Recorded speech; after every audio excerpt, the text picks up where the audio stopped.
In this video, I'll show you how to end a song or sound effect with a reverb tail in Premiere Pro.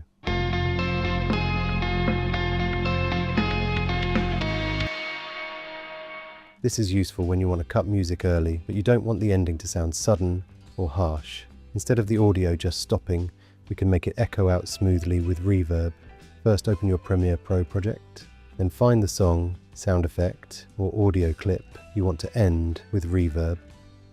Play through the clip and find the exact point where you want the reverb to start. This is usually just before the beat, hit, or moment you want to ring out.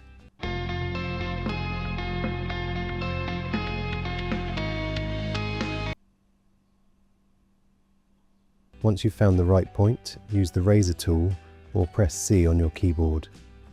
Now cut the audio clip just before the section you want to add reverb to. After making the cut, switch back to the selection tool. You can press V on your keyboard to do this. Now select the small audio section at the end. This is the part we're going to turn into the reverb tail. Right-click the selected section, then choose Nest. Give the nest a simple name, such as reverb tail. Then click OK. Now open the nested sequence by double-clicking it. The next step is important. Go to the project panel, create a black video clip, go to New Item, then choose Black Video. Now drag the black video into the nested sequence above the audio. Then extend the black video past the end of the audio. This gives the nested sequence extra length so the reverb has room to continue ringing out. Now go back to your main timeline. You should see the nested clip where your short audio section was.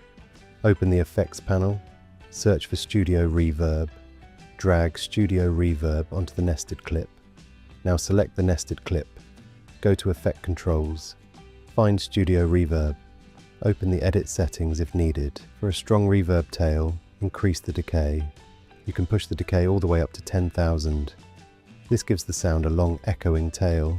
Now adjust the wetness. The wetness controls how much reverb you hear. If the effect is too dry, increase the wetness. If it sounds too washed out or too loud, lower it slightly. You can play the audio back and adjust this until it sounds right. Now on the main timeline, drag the end of the nested clip out for as long as you need the reverb to last. Because we added black video inside the nest, Premiere gives the audio effect space to continue after the original sound has ended. Play it back and listen to the result.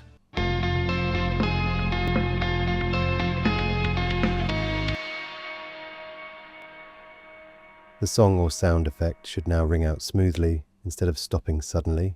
If the reverb tail feels too long, shorten the nested clip. If it cuts off too early, extend the nested clip further. You can also go back into Studio Reverb and adjust the decay or wetness until it fits your edit. And that's it. You've now created a smooth reverb tail. Hope that helps.